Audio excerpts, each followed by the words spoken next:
This is Immortal, Fortune Tellers, and Midnight Hags, Race, Romani, and the Gothic.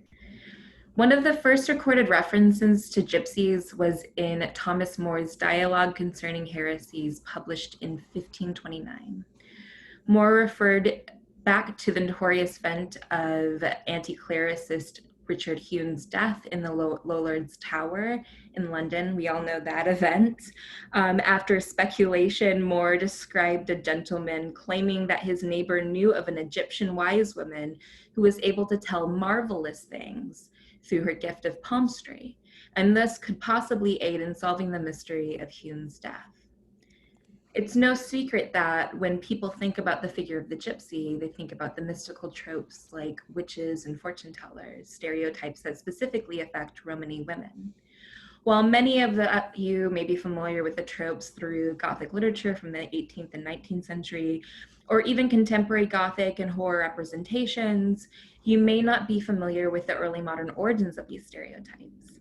In this talk, which will be separated into two parts, past and present, I will chart and deconstruct these stereotypes as technologies of race-making in the early modern period and beyond, as well as discuss the relationship to racial ideologies, the hypersexualization of Romani women, and the construction of whiteness.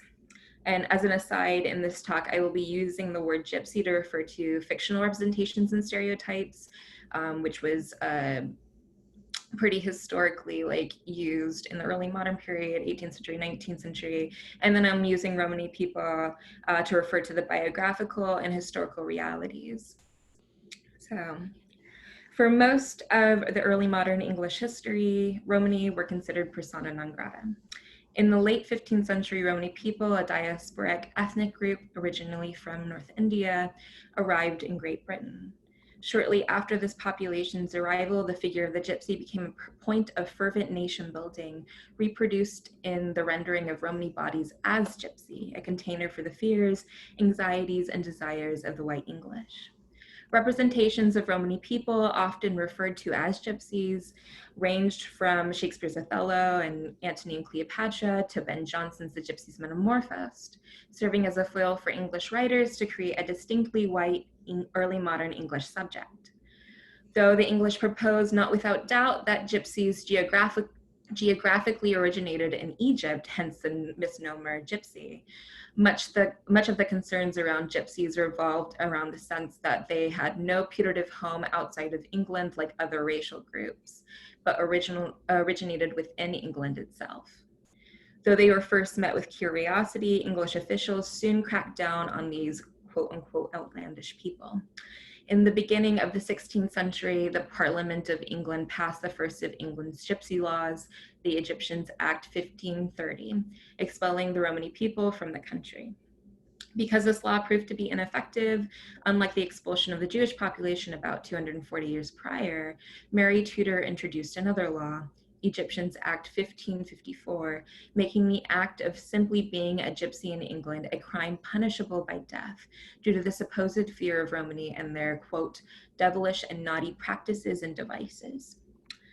Each of these acts evoke the trope of the fervent nomad of gypsies, with the Egyptian Act 1530 portraying Romani people as having, quote, come into the land and gone from shire to shire and place to place in great company, end quote. And the 1554 Act demanding gypsies give up, quote, their naughty, idle, and ungodly life and company, end quote, for a settled life. Many believe that Romani migration was spurred on by criminal intent, with the 1530 Act continuing to state that these Egyptians deceived the people for their money and also committed many heinous felonies and robberies to the great hurt and deceit of the people they've come upon. Egyptian acts increased under Elizabeth I, resulting in the punishments of whipping, branding, and execution. As historian David Cressy claims, Tudor Parliament legislated more vigorously against gypsies than against witches. Regarding the Stuart reign's legislative relationship with Romani, Sajjati Yangar notes that King James I also followed suit with these severe punishments, and quote, as King of Scotland, James had ordained in 1579 that strange and idle beggars, including gypsies, could be nailed by their ears to a tree and mutilated before they were banished on pain of death. In England, too, James began immediately to strengthen the law against vagrants of all kinds, end quote. Like James' fervent obsession with punishing witches, he too delivered cruel punishments to the Romani population in England and in Scotland. And I would argue that, among other things, the figure of the gypsy in the early modern imaginary is deeply racialized, and you can ask me questions about that in the Q&A if you'd like. One of the acts that were consistently labeled as a part of the devilish and naughty practices was fortune telling. While this practice, like many other Romani cultural practices, was brought from Romani people from India, Europeans deemed palmistry as one of the forbidden arts of divination. Romani people from a multitude of different countries still practice palmistry, either privately or as a cultural tradition, or as a trade that was utilized when racist persecution prevented Romani people, specifically Romani women, from having other career options. Much of the early modern literature containing gypsy characters features or alludes to palmistry and fortune telling. Othello's Egyptian charmer, who in my work I read as a gypsy character, is described as an immortal sibyl. Shakespeare's Cleopatra is described as a gypsy multiple times within the play, and her court practices palmistry. Pompey in the play extends Cleopatra's witchcraft further by suggesting it could be used to manipulate Antony's lust when he says, "Salt, Cleopatra, soften thy waned lip, let witchcraft join with beauty, lust with both." Middleton's Spanish Gypsy, a play based on Cervantes' La Gitanilla, in which white people play gypsies and evoke numerous markers of racialization of Romani people, included fortune-telling, hypersexualization of Romani women, criminality, and clothing difference. Ben Jonson's Masque of Gypsies, or the Gypsies Metamorphosed, features a gender switch in the gypsies' fortune tellers, who are usually portrayed as Romani women. Instead, they have King James courtiers play the role of the palm readers. And between the Duke of Buckingham and King James, who Duke of Buckingham reads King James' palm, there's a lot of homoeroticism being read in that masque. I'm going to move now to some slides about paintings and other portrayals of fortune tellers in the early modern period. So let me share my screen. Okay. Can I make it? Okay, cool. So this is actually one of the first woodcuts of Egyptians in the early modern period, and it was also one of the first, actually the first recorded reference to Romani language. It wasn't called Romani language, it was called Egyptian language, and they thought of Romani people as being kind of at least in Andrew Broad thought of them as ambassadors of Egyptian culture. So a lot of it is framed as Egyptian rather than Gypsy or Romani, but the actual language is Anglo-Romani. It's really interesting. Here's one of the first woodcuts of Gypsy fortune telling. You can see here, I don't know if you can see my mouse. Can you guys see my mouse? Great. Okay, so this is the fortune teller, and then here she is grabbing the palm reader's, or the palm readee's palm. And here's some other portrayals. Like, you can tell by the head, I do a lot with like clothing difference and race, and you can tell by the headscarves and hats. Often gypsies are conflated with Turkish characters or Turkish portrayals, and so the hats or head coverings are very similar. Here is From Landscape with Gypsy Fortune Tellers by Hendrik Averkamp. You can see here, this is supposed to be the Romani woman or Gypsy woman reading the palm. She is notably darker in skin color, wearing tattered shawls. Patched, filthy mantles is something that often gets described as a Romani clothing feature, and it's also related to Irish itineracy as well. Like Irish were assumed to be wearing their mantles in the woods and laying down and taking naps wherever they can. So that relationship between Irish itineracy and Romani itineracy is really strong in English portrayals. Also here, I want to note the child. A lot of depictions of Romani women contain children, and it's what I, in my work, I suggest is a portrayal of hyper-reproduction narratives that to this day still affect Romani women.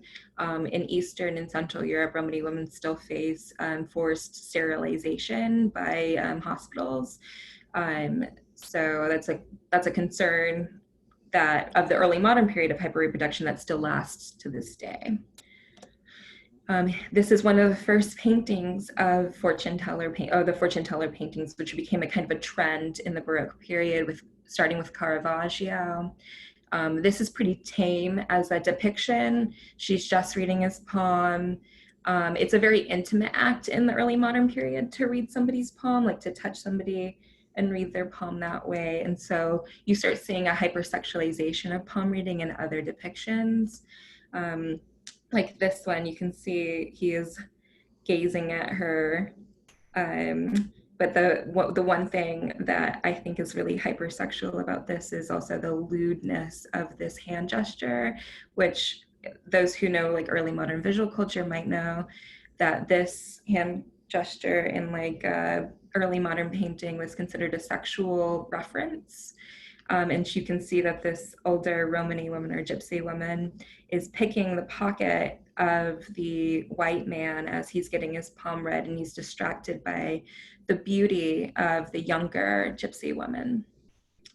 And then we have a reversal by the same painter, Simone Vouet, that he has her reading a woman's palm, and then you have a white man here who is being sneaky, taking some of her money.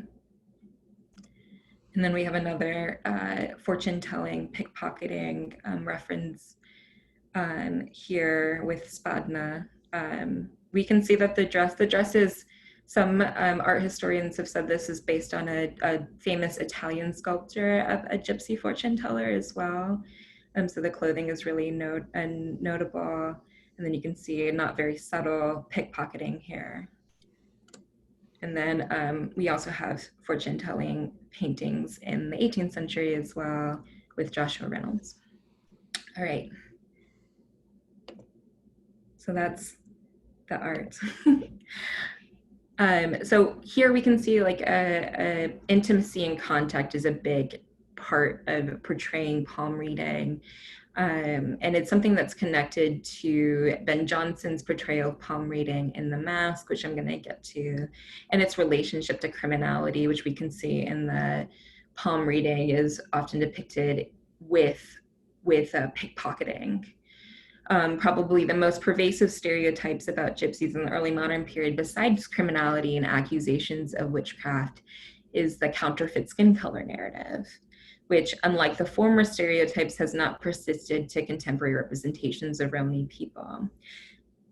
In her overview of writing about early modern literary gypsies, Anya Lumba notes, quote, "The defining feature of gypsies is their artifice.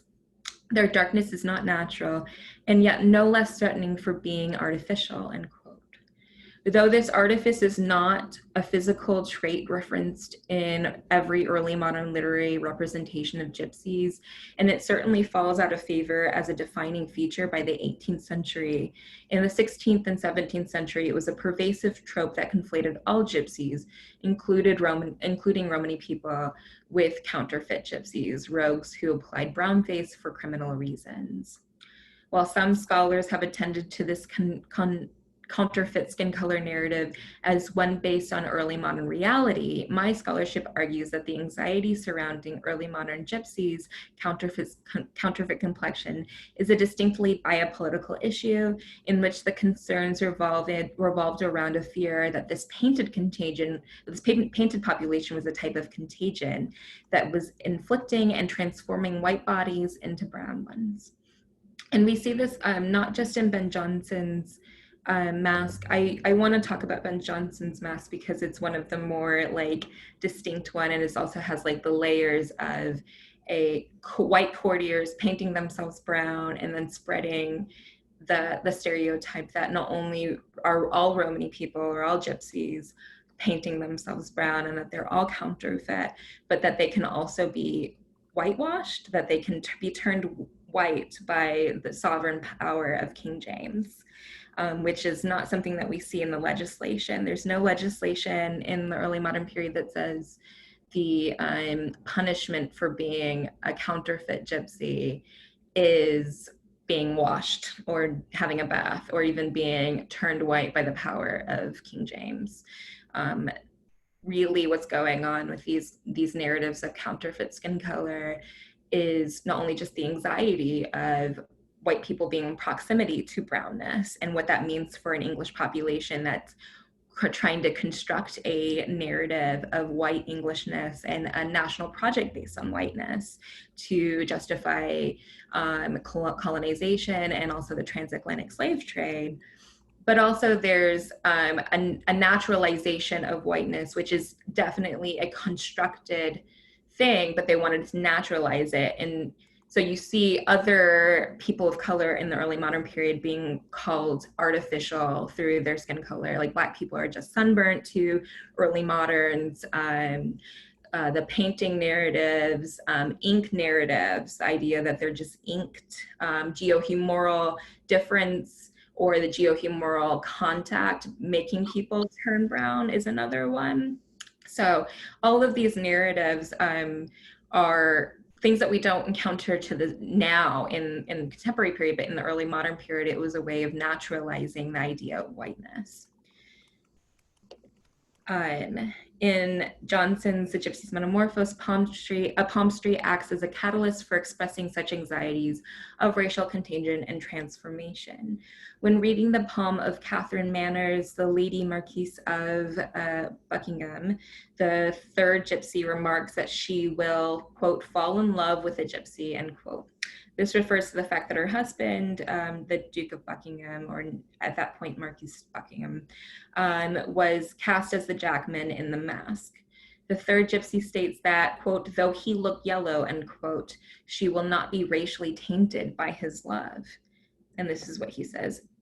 And you are a soul so white and so chaste, a table so smooth and so newly raised, as nothing called foul dare approach with a blot, or any least spot, but still you control or make your own lot, preserving love pure as it first was begot. So the sentiment of white purity is echoed by another masked character who tells a female rustic that the gypsy men will give them no jaundice. Both of these statements view the physiological difference of gypsies as a contagious disease. And even though both instances of reassurance is that there will be no racial contamination, these moments still evoke the possibility of racial contagion, a common anxiety of white English when it came to contact with gypsies. According to scholars who work on humoral theory, the early modern notion of skin was that it was porous and volatile and penetratable. The mask rhetorically plays with the technology of cosmetics used to blacken the courtiers to transform them into gypsies. The mask also notes that these actors playing gypsies are doubly painted. That is, gypsies were already imagined to paint their skin tawny, yellow, and black. Colorful descriptors that were used interchangeably, often within the same text, to illuminate the physiological difference of gypsies from the white English. Notably, in the Mask, the cosmetics which transform the courtiers into gypsies is described as an ointment made by Master Wolf or Johann Wolfgang Lumler, the king's apothecary. The mention of lycanthropos in the passage refers to lycanthropy, the belief that someone through witchcraft can transform into a wolf, or according to Reginald Scult in The Discovery of Witchcraft, a disease and not a transformation in which a patient imagines that they become a wolf. As a transformation, the reference to lycanthropy mirrors the gypsies' transformation from black to white.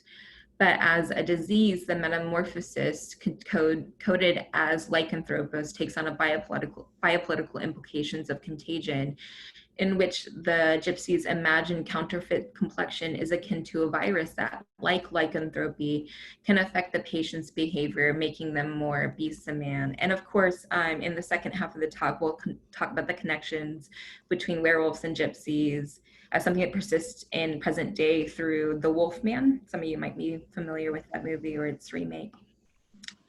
Following early modern portrayals and treatments of gypsies, we have the 18th and 19th century, where we see a slight decline in the fervent obsession with Romani people and an even bigger decline in legal persecution of Romani people, although anti-Romani legislation stays on the books until the 19th century. With the rise of the Gothic novel, however, we see another rise in using the figure of the gypsy as a trope. Gypsies appear in The Monk, where Antonio sees a gypsy dancing on the street and asks her aunt if she is mad. Leonella responds, "Mad? Not she, child. She is only wicked. She is a gypsy, a sort of vagabond, whose sole occupation is to run around the country telling lies and pilfering from those who come by their money honestly, out upon such vermin." The vermin rhetoric is also heavily present in early modern treatments of gypsies, who are commonly referred to the Egyptian lice and locusts, or caterpillars that eat up the commonwealth. Gypsies were also used as wild, dangerous elements in 18th and 19th century literature, often being associated with spaces like moors and the woods. So I'm no 19th or 18th and 19th century expert, but I am really interested in the ways that certain novels have portrayed gypsies and how they connect to the early modern period and how they differ. And so I'm going to look at 3 of them. We can talk about them in the Q&A as well. Some of you guys are experts, so you guys can help me out with some of the readings in the Q&A. But for now, we're just going to look at 3, Jane Eyre, Wuthering Heights, and Dracula. So first with Jane Eyre, I want to show you guys a clip that you may or may not be familiar with. In this clip, Jane Eyre gets called to have her palm read by a gypsy who comes to visit the manor. And as some of you may know, it is actually, now I'm blanking on his name. Sam, help me out. It's Rodcliffe? No. Rochester. Rochester, thank you. I always get their names mixed up. Okay, Rochester. Thank you, Joe. So it's Rochester disguised as an old gypsy woman, which is obviously really fraught. So let me get this to share the screen.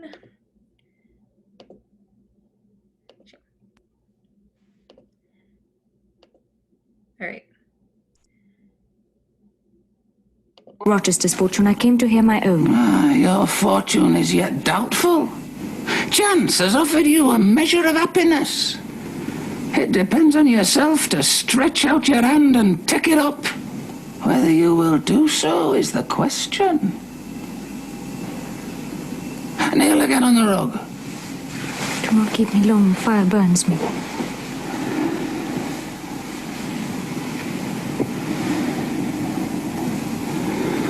The flame flickers in the eye shines, it's soft and full of feeling. The eye is favourable.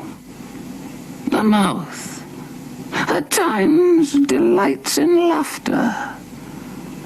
The brow's the enemy. That brow says I can live alone if self-respect requires it. I needn't sell my soul to buy bliss. That forehead declares reason, sits firm and holds the reins. It will not let her feelings burst away and hurry her to wild chasms. Strong wind, earthquake, shock and fire may pass by, but I will follow the guiding of that still, small voice called conscience. well said, Conscience, your voice shall be respected. Well, Jane, do you know me now? Off, ye lendings! It's well carried out, don't you think? This was no party game. You've been trying to draw me out. Oh, Jane, do you forgive me? All right. So that was something. One thing that I find really troubling but also fascinating by that scene, both in the book and in that clip that you've just seen, is the predatory nature of using something like a gypsy woman to prey on Jane's anxieties. This comes from also a trope that many of the people getting their palm read were women, especially women that had fears of being spinsters. They won a lot of the early modern references to women who'd get their palm read would just be about them having fanciful hopes and dreams of having a husband. With Jane, you see that he's preying on this idea of like her being alone or a fear of being alone. But I'm also really struck by the construction of what it means for him to look like a gypsy. He's noticeably darkened by the light, so you can't see his face. But you also see that he's covered up often, like the head shawls that you see in early modern portrayals of gypsies, which continues, that clothing difference continues as a technology of race making in the from the early modern period to the Gothic. And then also his like voice difference too, the kind of racialization that happens, the sonic racialization of voices too. She has a cracked voice. It's almost monstrously shrill, right? Or he, when portraying a gypsy woman, you know. So moving on from that, though, I find Wuthering Heights a little bit more interesting because you have an actual gypsy character.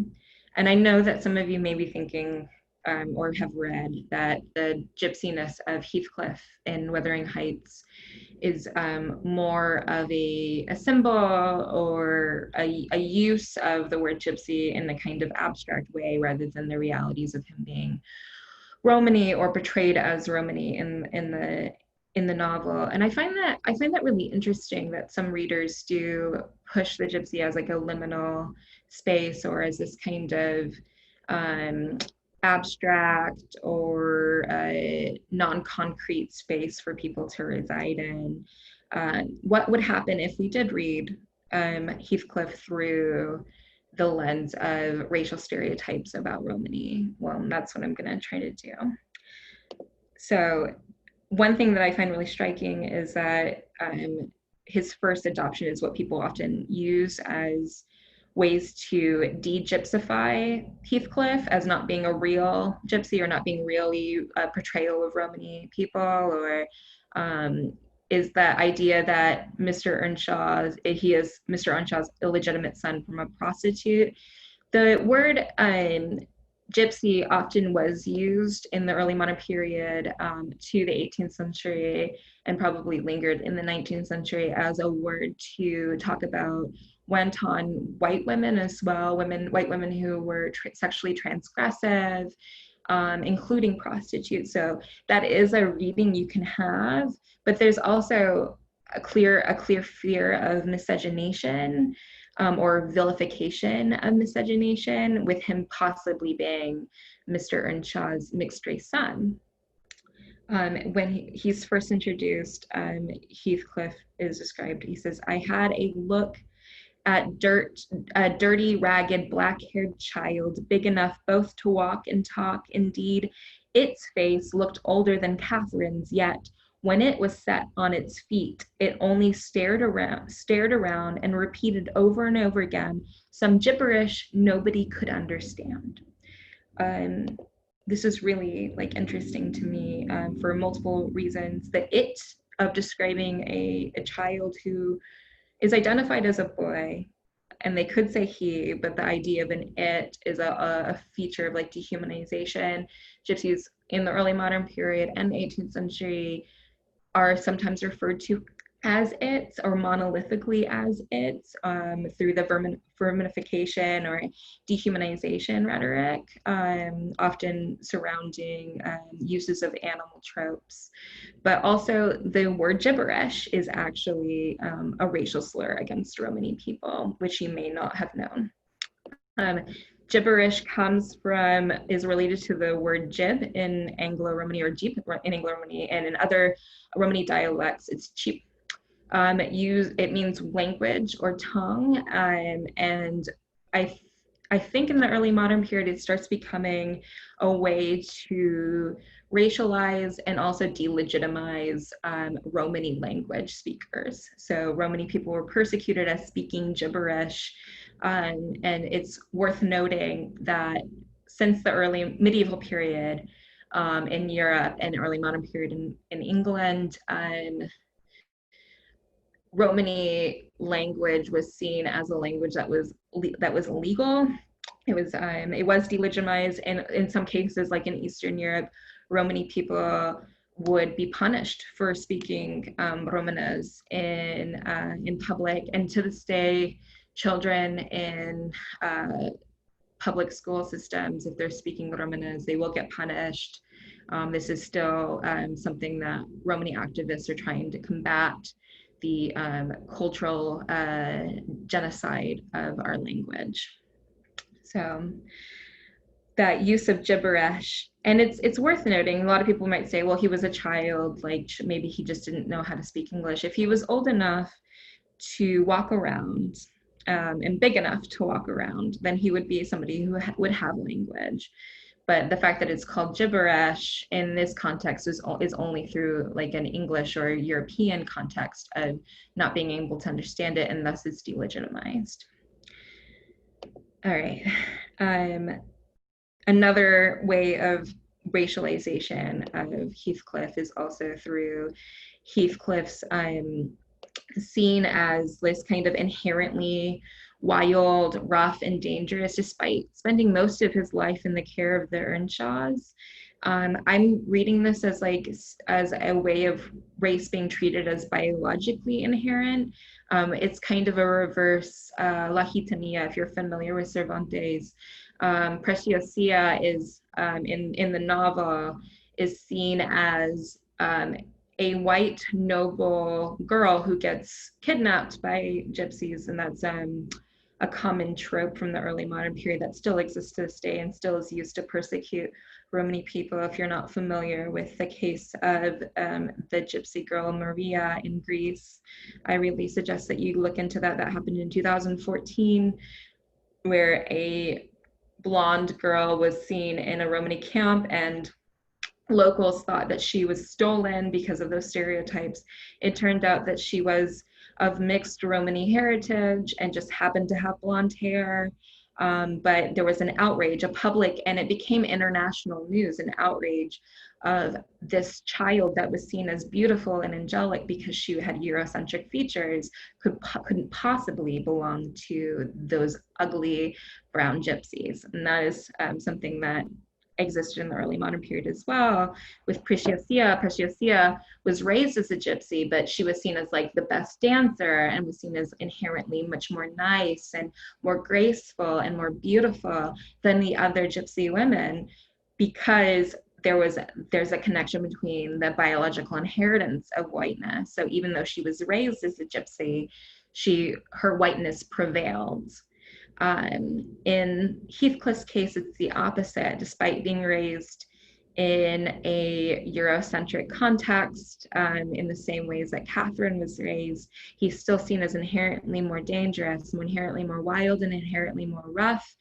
And that's also seen in his like adult actions of his itineracy. He's described as roaming around or running away, and also his gambling addictions. And then from there, we'll talk about Dracula, because I know that I'm running out a little bit of time. Dracula. So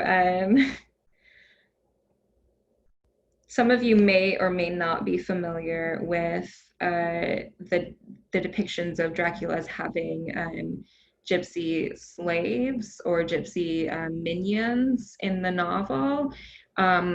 There's multiple reasons and multiple readings of this portrayal. Obviously, there's the stereotype of Romani people being immortal themselves that come from the early modern period, or them being in league with the devil.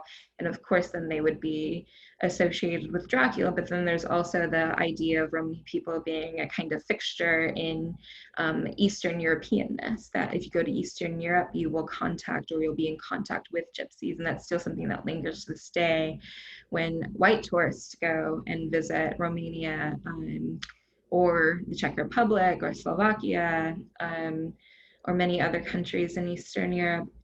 Some of the things that are on the tour guides is beware of gypsies, beware of the gypsy pickpockets. You know, it's never a real kind of like the realities of Romani people. It's never kind of a moment for them to teach Romani culture or humanity. It's just beware. This is a danger. This is a risk you take when you go to Eastern Europe. And it's no different in Dracula, that idea of the Transylvania being full of Romani people. But what's something that a lot of people don't discuss when they talk about Dracula is the fact that Romani people in Romania, in Eastern European more generally, but specifically Romania, because it lasted so long in Romania, Romani people were slaves. They were slaves that were building churches in Romania. I visited some churches in Bucharest that were built by Roma slaves. And this slavery lasted until the late 19th century. And you can still see documents in the archives of slaves for sale, like prints and pamphlets of slaves that would be for sale. And it's an understudied topic in Romania. It's hard to get into the archives. I have friends who are really invested in going into the Romanian archives and figuring out that history of slavery that started in the Middle Ages. And it's still really hard to get into those archives because it's an increasingly ethno-nationalist country, and the archivists are a part of that, often are a part of that narrative. And so if you're visibly Roma, which my friends who are in Romania trying to do this work are, they get barred from even looking into the archives. They're not even allowed in, even though they have PhDs. And so that's something that is still to this day really fraught, but it's something that we associate with just being kind of a folk legend or something fun. And if you go to places like Transylvania, you know, if you visit Brasov, like there are like items that you can buy that are about the stereotypes of the mystical gypsies.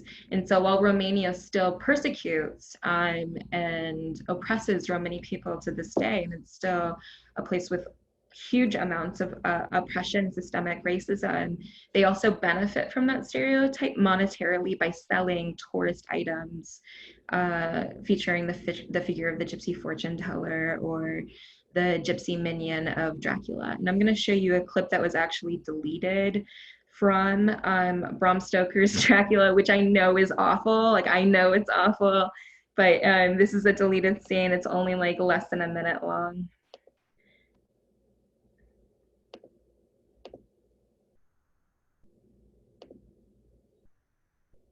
Oh no. Okay.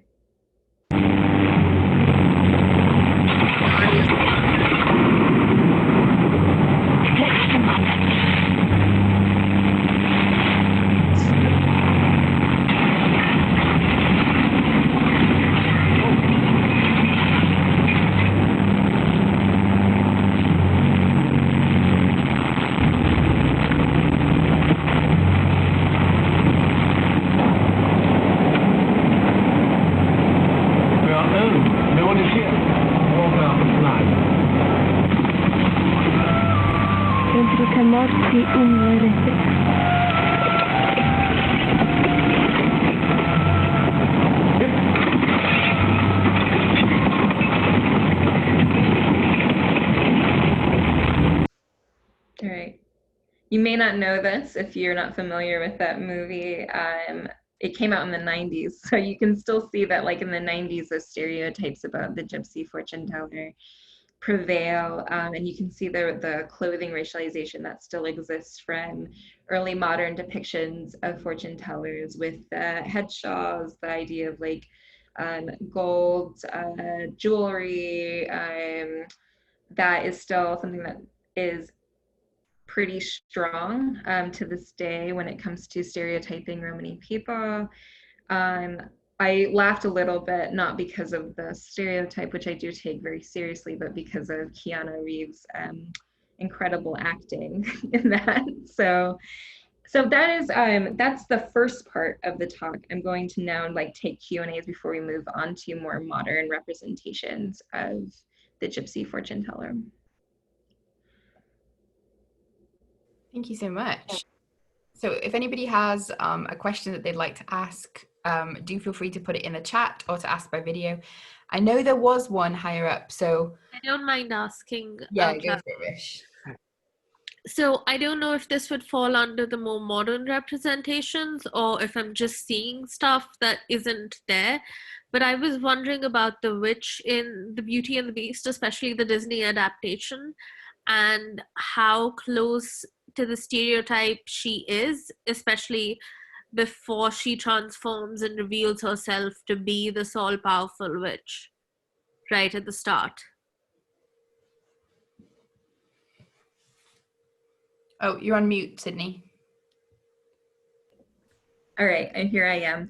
I think part of it comes from what I talked about, the racialization of witches more generally. Witches in the early modern period were portrayed as having physiological differences, and some of that is based on anti-Roma stereotypes, like we can see in some of the fortune teller prints and paintings. You see like a nose differences, often looking like a wicked witch's nose. I also know that like certain early modern painters and drawers did use Romani models to portray witches, so they used Romani people as a model for their own version of witches. And then some of the stereotypes around witches and race also come from anti-Semitic stereotypes, where you see a physiological difference with noses, ideas of Jew, like from the Middle Ages, like Jews having horns or having cloven feet, which then becomes the way of how they're portraying the devil, right? So some of it is anti-Semitic as well. So I think of the witch as a conglomeration of different racialized peoples being put into a figure for a Western cultural imaginary. Some of it's also about indigenous peoples, like Tituba in the Salem witch trials was thought to be an indigenous woman who was enslaved. Some people portray her as an African enslaved woman, but there's the racialization of that. Othello is thought to be a witch too, or having used witchcraft to get Desdemona. So there's a conglomeration going on. I think especially with like the Beauty and the Beast, there's many things that are shaping racially that are shaping that witch to look the way that she does in that movie.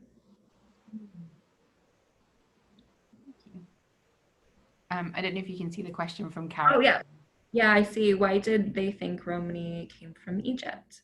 So some of it is that the first Romani people in England actually came from Spain, which they were settled in Spain before they traveled to Scotland and then England. And from Spain, they probably came from North Africa. So you have them settling in places, because the migration of Romani people from North India started in about the 10th century, and then they migrated to the Middle East, a lot of them settled there. There's still huge populations of Damati and Lomati and Romani people in the Middle East, and then settled into North Africa, and a lot stayed there. In Egypt, there is a huge population of Romani people, or Damati and Lomati people, and then some of them traveled to Morocco, and then from there traveled to Spain or Iberia. So it might have just been a kind of geographical confusion of the migration patterns of Romani people. And then some of it is just plain like early moderns didn't have the best grasp, or early modern white people didn't have the best grasp of geography. And so there's a lot of racial conflation going on in the early modern period. Romani people are not just called Egyptian, but they're also called tawny bastard Moors and quote unquote artificial Negroes. And so there's this racialization, yes, I know, the racialization of Romani people through a multitude of different contexts that contributes to the language that Romani people are talked about as.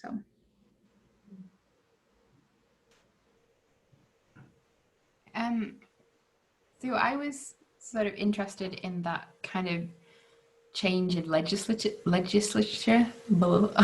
in terms of, I thought it was interesting, the picture, was it Reynolds you showed the picture from?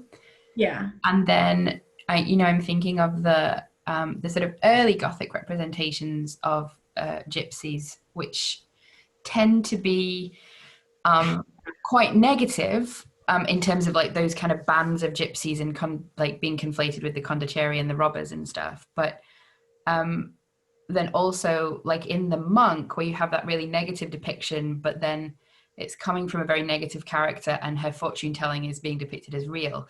And I wondered if there's this move in that very specific period to still be racialized and still very racist depictions, but depictions that are perhaps treating the gypsy as a form of spectacle, and whether that is kind of reflected in legislature changes or a particular societal opinion. Like I'm thinking about, was there sort of waves of oppression and anti-Roma legislation, and was there a period where there's this kind of spectacularization, where there's this kind of like I'm presuming, sorry, for everyone else, like in the 18th century, there's all arguments about how the supernatural gets spectacularized as an item of spectacle and interest and entertainment. And I'm wondering if that was happening with.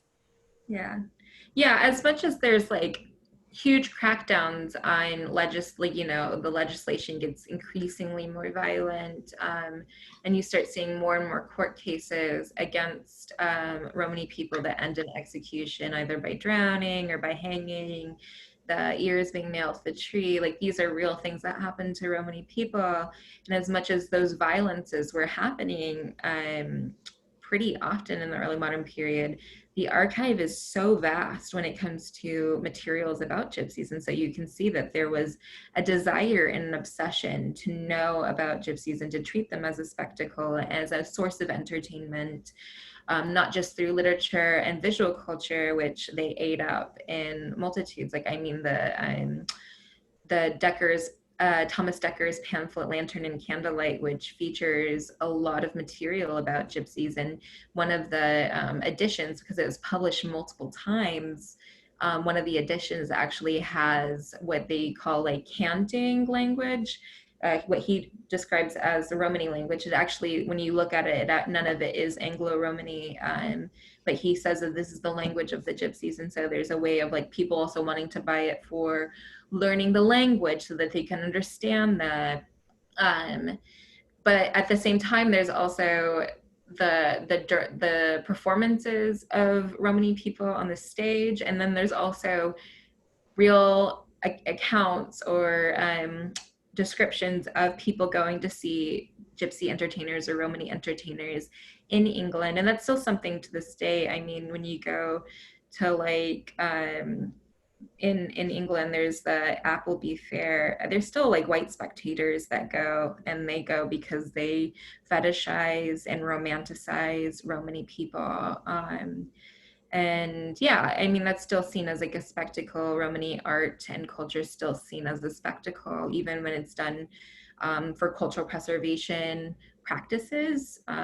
White people will still come in and treat it as something for their entertainment and something for them to consume. Thank you.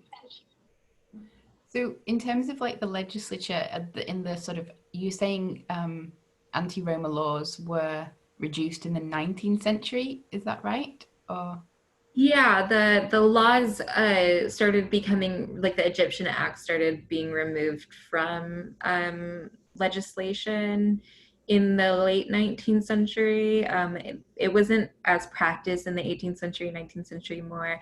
But that's not to say that Romani people in the 18th and 19th century never faced any institutional violence. There's other ways that it could have happened, other ways of criminalizing Romani people or blaming them for criminal acts. One thing that I've seen in the early modern period, and I would be curious to look into 18th and 19th century criminal cases as well to see if this is the case. Romani people's things, because they were itinerant people, and a lot of this is a forced itineracy. It's worth noting that Romani people often only traveled or had to be on the move because they were forced to be, otherwise they would be subject to a lot of violence. And some of this violence was extra legal. In the early modern period in Scotland, there was extra legal laws that said that you could be, if you were just a subject of Scotland, you could kidnap and execute any manner of Egyptian. So it allowed any person to act as the law to get rid of Romani people. But there was also a seizing of goods that were happening. So they just assumed anything that Romani people had on them was stolen property and thus could be seized by the court or by a sheriff. And you see this in the early modern period in the documents so often, and it stands against the real stereotype of Romani people being seen as thieves and as beggars. But what we really are seeing in the courts are that white people are stealing Romani items and property to take as their own. So I can only imagine that those violences that continued to happen in the 18th and 19th century, often extra legally. I know of like Anglo-Romani people that have talked about hearing stories of families still fearing to settle in certain towns, feeling like they couldn't settle, they have to like hide in the forests. And that's still something that resonates with me as somebody. My family is from Eastern Europe and the Czech Republic, and my family had to hide in the woods for many centuries. They had to not be in certain villages where they knew that they would face violences, including death, because the law doesn't protect Romani people. And to this day, we're seeing the murder of Romani people in places like Hungary, the Czech Republic, and Romania, often by police forces, and nothing happening. The law still does not protect Romani people. Thank you. I mean, Joe, you pointed to the Enclosure Acts, and you know, I was thinking about all of those. I mean, like the Vagrancy Acts as well, which laws that either not incidentally, but they're not appearing to be directly anti-Roma, but they are clearly having a huge impact and can be targeted. Right. It's very similar now to also like the settled status law for people who are immigrating into Europe, that it doesn't say on the legislation that it's directly affecting Romani people, but the main target of something like requiring settled status to be a citizen or to have rights in the UK, it's Romani people that and travelers that are affected by that. Are there organizations you can point us towards who are fighting against this modern oppression and genocide? There's many organizations, there's many NGOs and government affiliated organizations. After this, my Twitter is sydneeisanelf, sydneeisanelf. I can make a thread of different organizations and places that you can also donate to, both in the UK and in the EU. There are Romani feminist organizations that I think are really important, and many more coming out of that as well. So I will make a list of organizations you guys can, and then I can send it also to Sam, who can also send it out. If you have like a listserv, or you can send out an email as well. So those who are interested in fighting or helping the fight against Romani oppression. We can do a blog post for this talk as well with all of these resources. Yeah, that would be great. Cool. Anyone got any more questions for this part of the talk? Well, Richard. Hi, this is great. In the Jane Eyre video, something that kind of struck me was that as well as the other ways that Rochester changed his voice, he also seemed to be putting on a kind of accent, like a maybe a regional accent. I haven't seen that version, but I got the impression that his voice towards the end, when it came out, was more RP. So is he also playing on some sort of class tropes associated with this? Yeah. How is that linked in? So I like you, Richard's my partner, and he knows that I have trouble with British accents and telling them apart sometimes. So I do fear saying the wrong thing about British accents and not knowing what is like a class. I thought of it as a class difference. I don't know if it's directly related to an accent that would be associated with Anglo-Romani people in the 19th century, but it certainly is like a class factor of the differences between that. Oh, Jo says she thinks it's Yorkshire-ish, and she would know more than I would, because she's one of the many wonderful Anglo-Romani writers and activists in the UK. So you should go follow Jo Clement as well.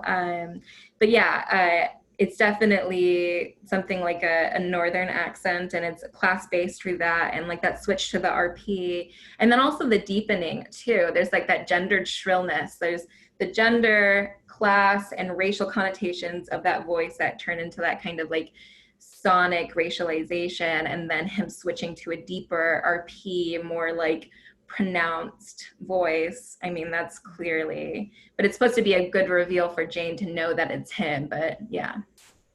I think because I'm from Yorkshire, and that was definitely a crappy attempt at a Yorkshire accent. And I was cringing for so many reasons, but that was definitely one of them. That is typical posh voice person trying to do a Yorkshire accent.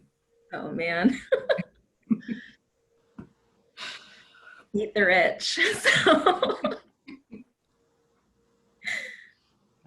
All right.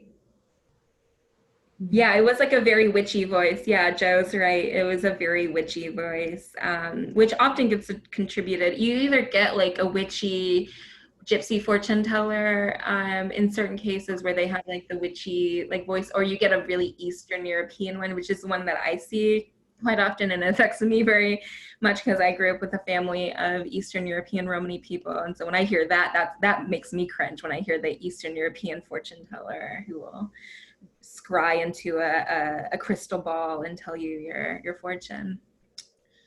All right, should we move on to? Yeah. Okay.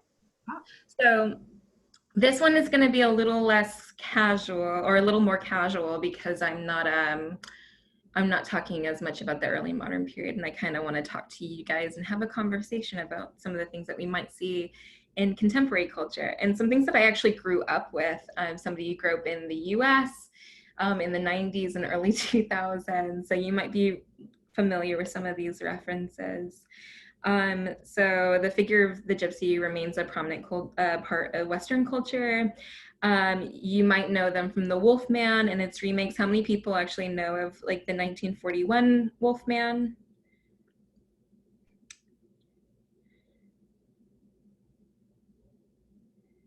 No? Okay, we got some people. Yes, the 40s one. Okay, so in the 1941 Wolfman, we find out that the main character who was bit by an animal, and he goes to see a gypsy fortune teller, and she tells him not only was he cursed, but it was her fault because it was her son. So it was a Romani man who turned into a werewolf, played by Bela Lugosi, who is not a Romani man, but is a goth icon. He, you know, that the idea of the werewolf then becomes kind of associated, and you start seeing it in novels. I grew up reading a lot of horror novels about werewolves and vampires, and the figure of the gypsy still looms large in fantasy representations, especially about werewolves and vampires. But yeah, the idea of the gypsy curse being that kind of origins of the werewolf is still something that gets reproduced, and they still reproduced it in the 2010 remake of the Wolfman. You know, they've had 70 years to rethink that stereotype, and then they doubled down, so that's really nice to see. And then probably more familiar with some of you guys is Buffy the Vampire Slayer. How many of you guys are fans of Buffy the Vampire Slayer?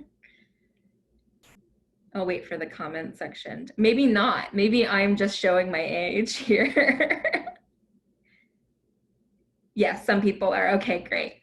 I was a fan and I liked it. I watched it, I liked it. And I don't, some of us who are Romani in this room may also have had this feeling of that gut drop when you watch something that you thought you would like and you watch it and then suddenly they pull out that racist character that affects you so deeply. And it was, for me, it was the portrayal of the Romani witch who ends up being her family being the reason Angel, who is Buffy's love interest, the reason Angel is cursed of having a soul is because gypsies cursed him because he fed on a gypsy woman in this camp of theirs.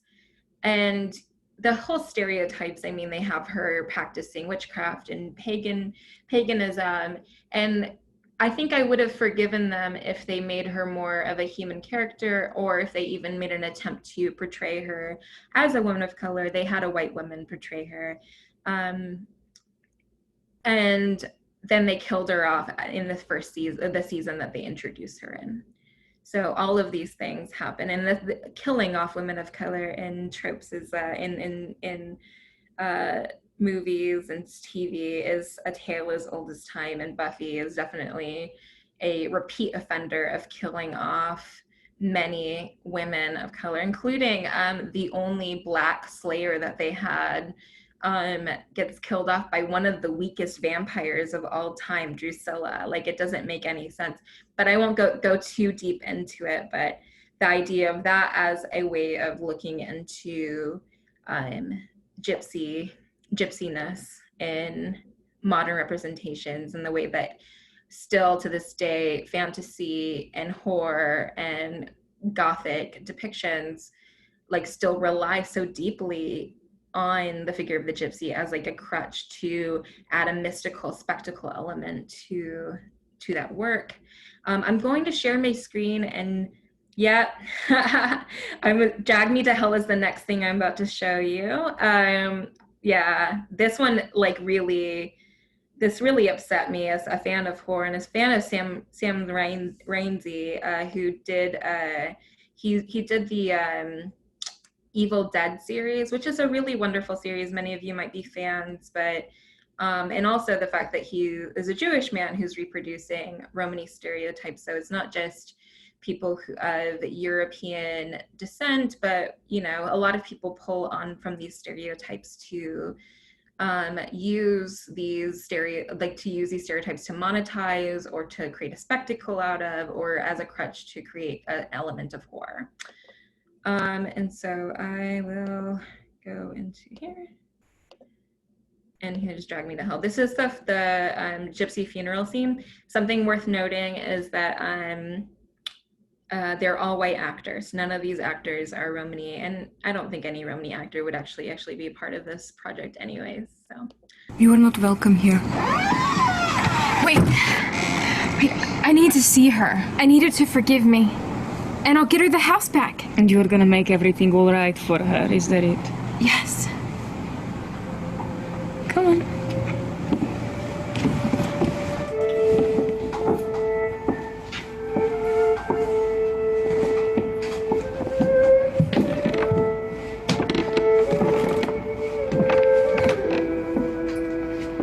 Where is she?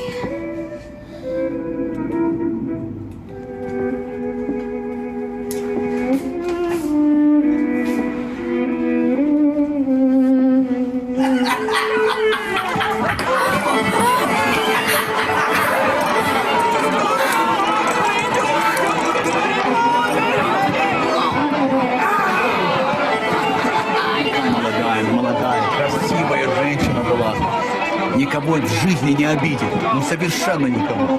Вот здесь она все время сидела и рассказывала сказки, песни пела, так весело.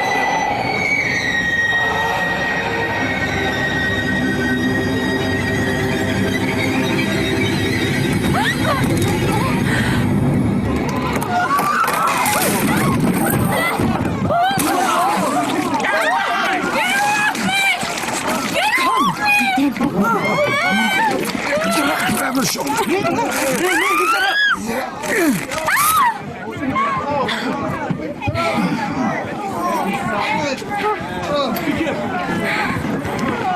the dice! Still going to make everything all right for her?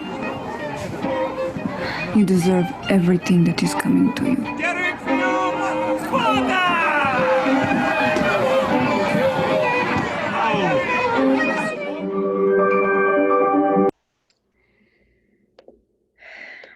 All right, let me stop sharing. Okay. All right. So the movie is actually, like, if for those who are unfamiliar, you might not be aware of like what the context is. The movie is about a white woman who's a banker who denies a like loan to a gypsy woman, and the gypsy woman then curses her, and so she is trying like in the scene to make amends so that she can stop the curse. Already the plot of the film hinges on the idea that not only are Romani people possessing supernatural powers and are witches, but that they're also dangerous, spiteful, and vindictive. Things that, you know, portrayals or behaviors that are about the racialization of affects. So the idea that Romani people portray different emotions than white people and have less compassion and are thus like less human than white people. That scene in particular, you can see many stereotypes. The idea that the room is crowded, the idea that Romani people are always part of these big families is also part of the idea of a hyper-reproduction narrative that, and yes, a lot of Romani people, or some Romani people do have big families, but a lot of other people have big families. But this idea that Romani people always come in packs is such a stereotype that still to this day leads to a lot of violence against Romani people, to the point where I have friends, close friends who don't go out in large groups with their family because of that stereotype, what it means to be a large group of Romani people in Europe is asking to be a target of violence. So they have that scene as a funeral scene where they're just all eating and playing music and, you know, being rough with each other. It's something that reminds me of, you can look it up, Jacques Collot's like the Gypsy Camp Prints, which is an early modern portrayal of how Romani people traveled in groups and would eat in the same room that somebody, or same space, because it was often in the woods, that somebody would give birth in, and that children would be just hanging around unattended, and that music would just be playing. And this is just the life of the gypsy, just excess and disrespect and foreignness. And so you have this white woman entering this space, and then she's being jostled by a bunch of Eastern European gypsies to enter into the room, and then she gets pushed into the dead gypsy woman who curses her, who is then also wearing coins, which is another signifier of gypsy dress difference. It is a practice of Romani people to wear coins on certain garments, but it often gets appropriated to use against Romani people as a stereotype. So they have her wearing coins, they have a violin playing in the background, and then, you know, the white woman gets pushed into her and she gets thrown up on. And so that the idea that, like, even in death, her body, the gypsy woman's body, is also vile. You know, she has a disfigurement in her eye. Yeah, the whole thing is, oh, the sitting up practice too. The sitting up practice. Okay, I'm gonna let Joe answer that one. I'm not familiar with the sitting up practice. I'll say it rather than typing it. So it's the practice of keeping a body in the house or in the Vado, and basically keeping it company for a week or so. So that body has been sat there for a while, and there's Okay. a party sort of ongoing around it. So it's sort of like the wake before the burial, Right. traditionally. Yeah, and so it's a mockery of that practice. I'll jump Yeah. in. And for those of you who are familiar with the rest of the movie, there's no resolve for the white woman. She just, and no mercy on the part of the gypsy woman. That curse ends in her being actually dragged to hell. So it's a really troubling stereotype that still exists. Another one that you might be familiar with is Stephen King's Thinner. Do you guys know what Thinner is? Yeah, this one hurt a lot too, because my dad is Romani, and we would read Stephen King all the time, but he didn't introduce me to Thinner, and now I know why. Thinner is a book, and then also it's a movie about a man who gets cursed by a gypsy woman to like lose, I guess there's like a pie involved, and they eat the pie and they die because they lose too much weight, and that's why it's called Thinner. But the whole thing is kind of predicated on a gypsy curse. Again, the gypsy curse gets used as a way of dehumanizing Romani people. And sometimes it's not, and I have to say this because a lot of people might be like unfamiliar with these practices as like racial stereotypes in the first place, that the gypsy curse or the idea of the gypsy fortune teller gets so removed in the Western imaginary from Romani people or our realities, that many people still to this day think of gypsies as a fantasy trope, that we aren't real, that we're just a fantasy, that or an occupation or something akin to pirates, like people who choose to be itinerant and criminal and outlandish. So, but we see it also, like, you know, there's Simpsons Treehouse of Horror uses a gypsy curse to curse Homer, you know, and it's seen as like seemingly innocuous. Nobody really questioned it because there's not a lot of base for people to really question it, that kind of stereotype in America. So it kind of runs rampant. Another one, one that ended up plaguing me in high school when it came out, was Borat. Borat has a scene where, and Borat is portrayed by Sacha Baron Cohen, who is an Israeli Jew, and he's portraying people from Caucasia, from Kazakhstan. And so he's already utilizing that racial stereotype of people from, you know, Central Asia, and using the kind of idea of their backwardsness, them being more rural, and them bringing that into an American context to harass people with those stereotypes, and then using the gypsy stereotype to ask people if they're a gypsy and if they can release a curse on him or don't put a curse on him. There's a lot of danger in that. Sacha Baron Cohen is from the UK. I mean, he's UK based. He doesn't belong to either a Romani background or a Central Asian background, and yet he uses those stereotypes in a context where most people wouldn't actually be familiar with those people outside of racial stereotypes. Likewise, the movie was predominantly only popular in America, for good reasons.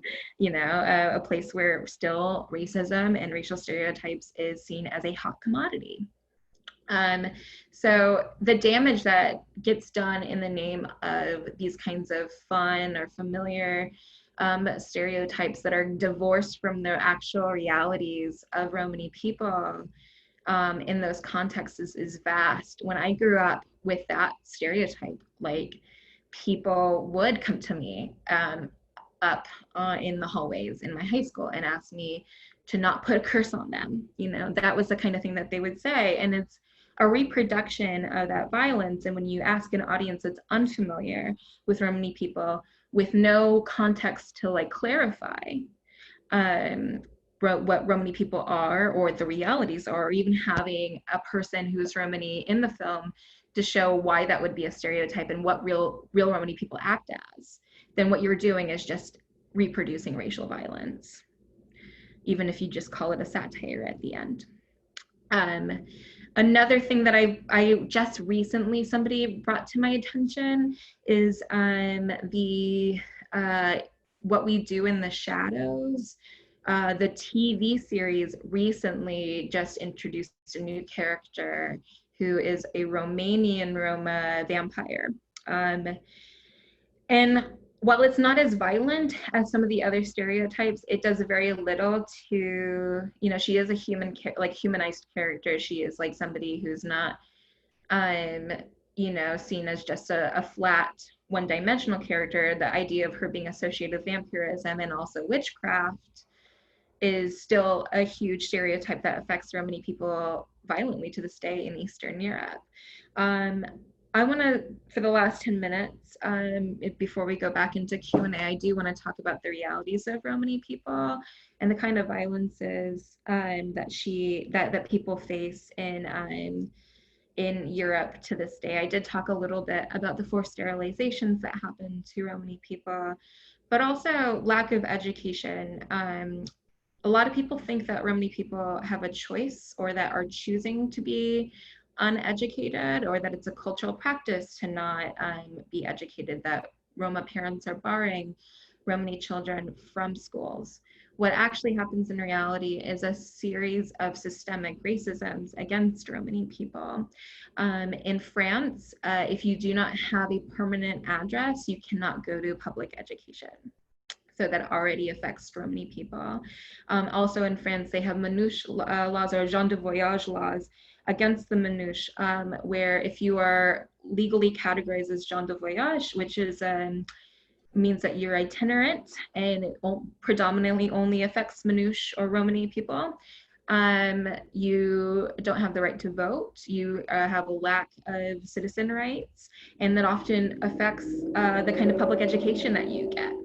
And where my family is from, the Czech Republic, there still is segregated school systems with Romani, where Romani people, Romani children are, without any testing involved, already seen as biologically inferior. And so they're put in special education programs, meaning that they get a lack of resources and a lack of education in those courses that often makes them struggle when they go into a university system. So in Europe, only 1% of Romani people that they know of, there might be a higher percentage, but probably not that much higher, only 1% actually go to university. And that's not because of a lack of not wanting to go to university. And then the Romani people that do go to university in the Czech Republic and in Hungary, Slovakia, and many other countries often say that they're just Turkish, because they'd rather claim that they're Turkish and not face the repercussions that it comes with being openly Roma. I already said forced sterilization. There's also huge amounts of sex trafficking among Romani women, usually done by white men who are sexually trafficking Roma women. This is one of those cases, just like indigenous peoples in North America, where the sexual violence against Romani women is largely done by white people rather than their own communities. And most other demographics, it is usually within their own communities. So often this is done by, there's been reports of Romani women being raped by police or threatened to be raped by police. There is Romani women who've reported being raped by skinheads and other white nationalist peoples in the Czech Republic and the Ukraine and Poland. Yeah, so these are the kinds of realities that Romani people face, and it's not a spectacle, and it's not sexy or supernatural, and so it often doesn't get depicted. But still to this day, that's what Romani people are up against. And when Romani people are up against immigration laws or anti-immigration laws, a lot of people think that people are immigrating to, like in the UK, there's this huge Tory narrative that Romani people are just immigrating into the UK to steal resources and then take it back to Romania so that they can build mansions. That's not what's happening. What's actually happening is that Romani people are facing police brutality. Romani people are facing a lack of resources, including a lack of employment, because a lot of people will not employ Romani people or openly Romani people. And if you are visibly Romani, which means that you are darker skinned, which most Romani people are, they're darker than me, then you are visibly marked in that society. And so Romani people are migrating to places like the UK, to France, to Canada and the US, and now are facing crackdowns on immigration laws. And what they're trying to do is just provide a better future for their family.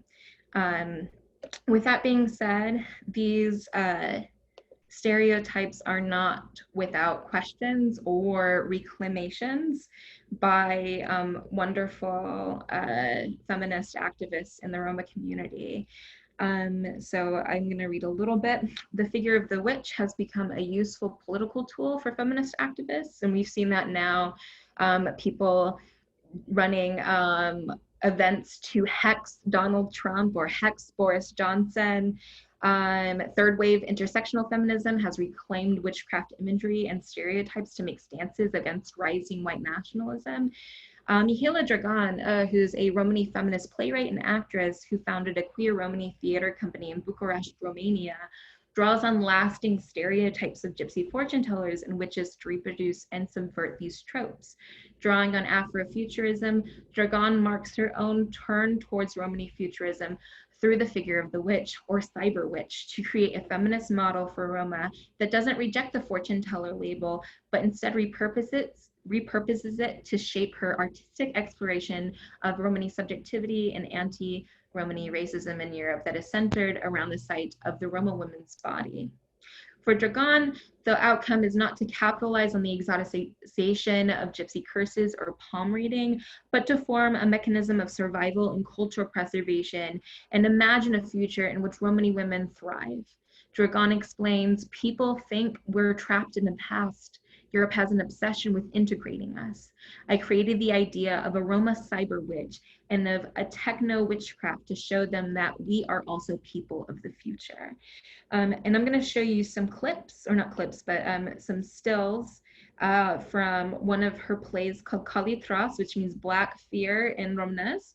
And it's uses or utilizes the gypsy fortune teller stereotype to subvert it and bring it into the space of the Holocaust. Many don't know that upwards of 2 million Romani people were murdered in the Holocaust. In some countries like the Czech Republic and Poland, 90% of the Romani people were exterminated. So it is something that still lingers to this day, not just because the Holocaust was not that long ago, and many of us have family members who were survivors of the Holocaust, but also the fact that this is a Holocaust or a narrative of the Holocaust that is rarely, if ever, discussed when we're talking about the Holocaust. It's usually discussed as a Jewish-only genocide, but it did persecute Romani people on race-based reasons.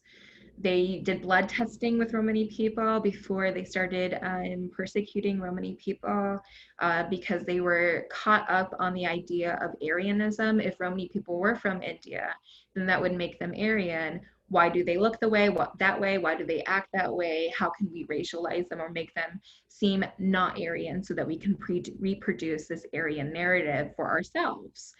And that's what they ended up doing. And their idea that came from that is that they were muddled Aryans, that their genetics was muddled and dirtied by other races to create the figure of the gypsy or Romani people.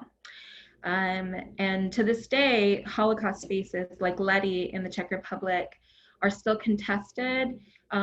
We've just won the fight to recognize Lety as a space of a concentration camp in the Czech Republic For years, decades after the Holocaust, that space was turned into a pig farm. So they didn't even have like any memorial stones or any kind of recognition of that space as a space of genocide. And it wasn't until 2019 that the government actually bought that space and turned it into, or has plans to turn it into a genocide memorial, a Holocaust memorial site. The weekend that they had bought it and placed a stone to commemorate what happened there, white nationalists raided the site, sprayed painted swastikas, and put a pig's head on the memorial. This is something that happens to a lot of Holocaust memorials for Romani people. The spray painting of swastikas, marking the space as with anti-Romani slurs, because of rising ethno-nationalism. The Czech Republic is another place where you have rising ethno-nationalism and a president who bases his platform on anti-Roma rhetoric, including saying that he wants to slap Roman people into submission so that they can work harder. I want to show you some stills of my friend Michaela and her wonderful art. Let me get my shared screen on.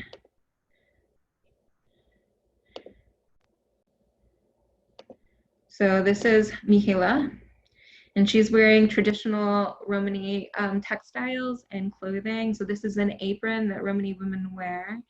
She also has ribbons in her hair and is braided in the traditional Romani fashion. And she's also wearing a dikla, which you can't see as much over her gold mask. And then she is in the scene, she is talking about the fortune teller stereotype. And then here you have her in an apron and skirt and a more traditional Romani clothing. This is what actual Romani clothing looks like. So you can see where the stereotypes of Romani clothing come from and what the realities actually look like. These textiles are beautiful, and they often don't, the stereotypes don't portray that. They show tattered shawls, they show the fantastical like gold coins or scarves, but they don't show the artistry of Romani textiles, which deserves to be showcased. And here, one of the lines of this play that really struck out to me was, "Our only curse is our oblivion." So the idea of this fortune teller stereotype still, it's Michaela Dragon, and it's Kalitras, which is Kalitras means black fear in Romanes. So we can see these like beautiful appropriations or reclamations of that stereotype to tell our stories. And hopefully that's the future that we're heading towards. I want to head towards that cyber witch Roma futurism. I want Romani people to not fear reclaiming our cultural practices because they fear that they're going to get persecuted. There's still so much animosity in the Roma community against palmistry because of how white people see it and not because of how we see it. A lot of Romani people refuse to practice palmistry anymore because they don't want to be stereotyped. And I think that is something there you can take away from this, is that it isn't the only way, or integration or cultural assimilation isn't the only way to gain respect or to abolish white supremacy. We shouldn't have to participate in our own cultural genocide to be treated as human beings. And I think that Michaela Dragan is doing a wonderful job of showing that.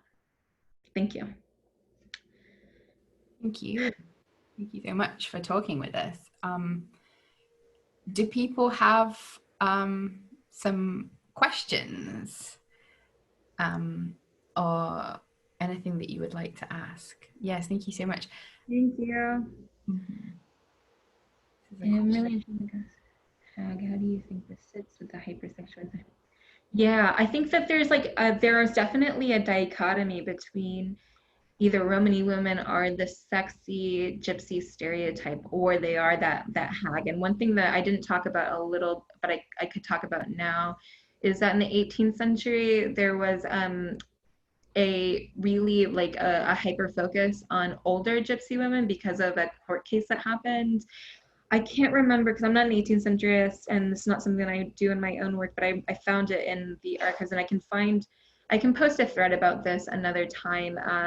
But it centered around a white girl who in England who was stolen by a gypsy hag, and that dichotomy of the pure white, you know, blonde child that needs to be saved from these vicious gypsy hags is still something that kind of exists to the day. That was one of the kind of concerns around the gypsy girl Maria that became kind of an international fame when it came to like the Greece's racism, and they used that stereotype, or they used that fear of gypsies stealing their children in Greece to still, like, they commit murder. Civilians commit murder against Romani people in Greece as well, and that happened around the same time. In 2014, there were some cases of murders of Romani people that were not investigated. The police didn't put any resource towards that.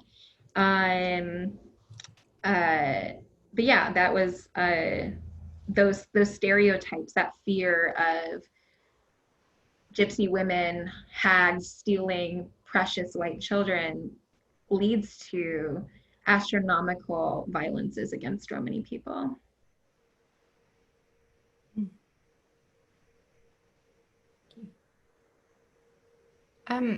You talk quite a lot about, in part, sort of depictions of Romani women and some of the stereotypes there. I wondered if there are sort of some equivalent gender-specific stereotypes related to Romani men or Roman men. I mean, there's the stereotypes of like the criminal, but that's not gender specific. Roma men do get stereotyped as criminal. One thing I do think that does get portrayed a lot now in our ethno-nationalist time frame in Europe is that Roma men have been called murderers and rapists lately, which is not something that's only specific to Romani men. It's something that's leveled against all immigrants of all kinds when immigrating to a new population. North African men have faced the same stereotypes. Black men face the same stereotypes in America, and they're famously Donald Trump, or infamously Donald Trump, called Mexicans murderers and rapists when in his 2016 campaign. So yeah, that stereotype of the hyper-masculine, dangerous Romani man is something that exists in the zeitgeist, the cultural zeitgeist, but it's not something that's just only specific to Romani men the same way that fortune telling is very specific to Romani women.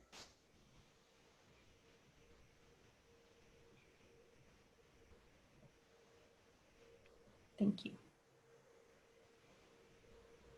Yes, there is a large Brazilian population. So actually, there's a large population of Romani people in a lot of Central and South American countries.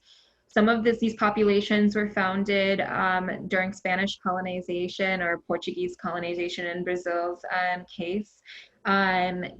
Roma people were often deported to these spaces to work on plantations as slaves.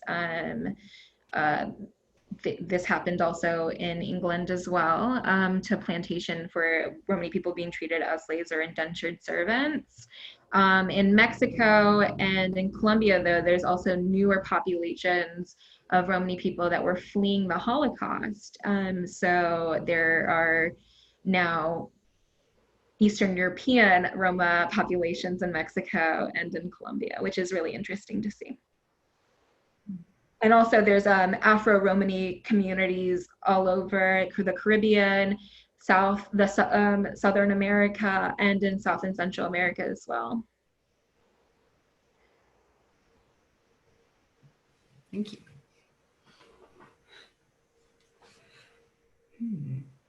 Does anybody have any more questions, I guess?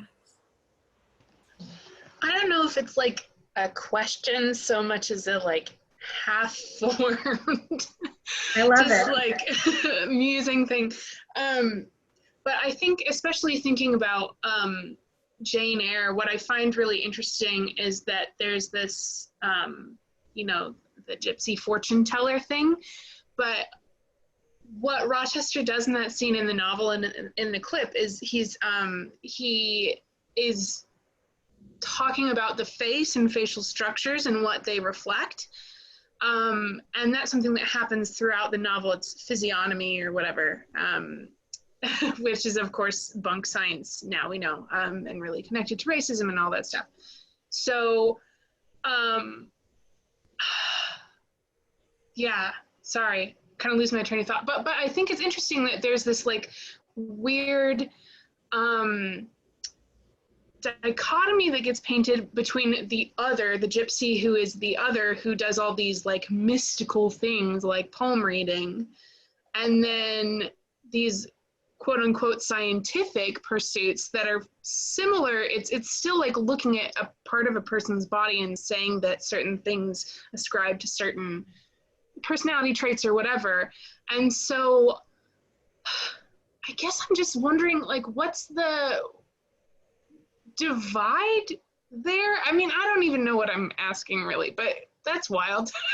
No, it's cool. It's a race theory question, really. Like where are we tracing these as kind of cultural representations of racialization? Like in the early modern period before scientific racism, you get more cultural representations of racism. So race is seen as something that is not only about physiological difference of like skin color or like the face. They were really into like looking at people's faces and talking about brow shapes and cheekbone shapes to talk about characters and affect as well, like how people would behave based on how their face is shaped, which is super racialized. And you should look into, if you're interested in that, let me make sure I get her. She's a friend of mine, so I know her as Avril, but I want to make sure I have her last name correct, and I'll write it here. Avril. Oh, I can't find her. Oh, Avril Dietering. So it's Averyldietering, and she is working on looking at these physiological, like discussions of physiological differences of faces and bodies to talk about how they talked about characters and like talked about behaviors of people, which is inherently racialized.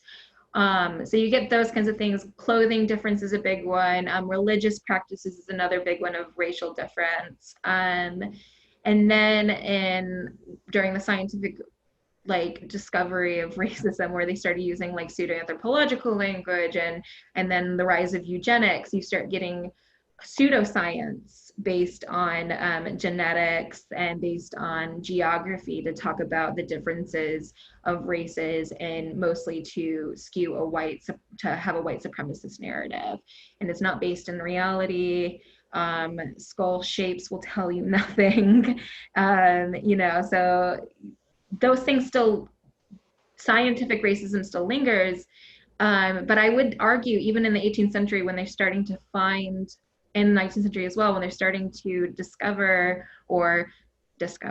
scientific racism, early modern racial ideologies still prevailed because most people didn't have access to scientific discussions or were even interested in racializing people through science. So a lot of people, unless you were an intellectual and interested in that world, a lot of people still relied on early modern notions of racial difference and racial ideologies to other people. So that's why you still see those stereotypes to this day linger, because that's what most people have as a kind of frame of reference, rather than eugenics. A lot of people don't really use eugenics now, contemporarily, unless they're like really, really deep into white supremacy narratives. Then you start seeing like the Richard Spencers of the world really rely on eugenics.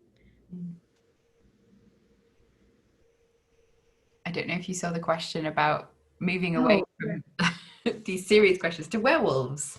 Yeah, I don't have I'm not a werewolf expert. I just know that it is a stereotype that is leveled against Romani people. I haven't seen anything other than the Ben Jonson mask to level werewolves specifically against gypsies, though shape-shifting and being cursed to turn into an animal is something that is leveled against witches. And it's something that also is portrayed in classical literature too, right? You have the Odyssey, where you have a witch turning men into pigs. You have it in the Fairy Queen, where you have Acrasia turning Grill into an animal. I think he gets turned into a pig as well. Men get turned into pigs all the time, apparently. So I think that's more part of that's a part of a general stereotype about witches, and not something that is specific to Romani people. But the werewolf stuff starts cropping up again in the 20th century when old school Hollywood horror movies start relying more on the figure of the gypsy as an easy way to add the supernatural element to a movie.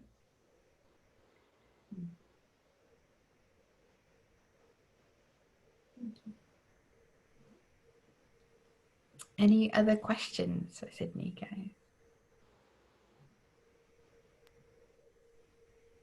I just wanted to say thank you for such a wonderful talk, Sydnee. It was fantastic. And there are just too many overlaps between the PhD that I've just done and clearly the work that you've just done. And I think we perhaps need to sit down and have a chat about a book sometime in the future, because honestly, I've made so many notes, just even down to the fact that, I mean, I'm a poet first and foremost, and I've been producing redaction poems from Wuthering Heights that bring to the fore Heathcliff's presence as a gypsy. And I mean, yeah, there was just the woodcut that you first put on. I've never seen that woodcut before, and my PhD was on wood engravings. So I was kind of like, oh, you got me there. Yeah, it was fantastic, a fantastic talk, and much more to talk about, I think. Yeah. I just want to say to everybody, Jo Clement is an incredible poet, and she has a book that was just recently released with Damien Labas called Outlandish, that if you're interested in the stereotypes and the reality of Romani people from a Romani perspective, you should check it out. It's called Outlandish. It's not much money on Amazon. It's like about $10. You guys should buy it. Or buy it from the press that it comes from. You can buy it from Jo directly, I think, right? Are you shipping? Yeah, don't buy it from Amazon. Yeah, don't buy it from Amazon. She's like, no, don't. Buy it from me. my crutch on Amazon. Yeah, buy it from Jo directly. You can buy it from Jo. She's incredible. I've been reading them, and as a scholar of early modern Romani people, just what she is doing is so radical and beautiful, just to take that violences and turn it into not just a reaction to the violences, but its own art and its own statement, and to portray the agencies of Romani people. It is incredible, and I can't speak highly enough about it. So please do check out Jo Clement's poetry. She's incredible. Thank you so much, Sydnee. I mean, this is why I'm a poet and not a lecturer. So I'm not as eloquent on these things, and I enjoyed every part of that presentation. I thought it was wonderful, brilliantly done. You're doing great work. Thank you. Naistuke. Thank you both for those comments. Anybody got any last comments or questions before we have a break, before Sydnee comes back and does it all again with us?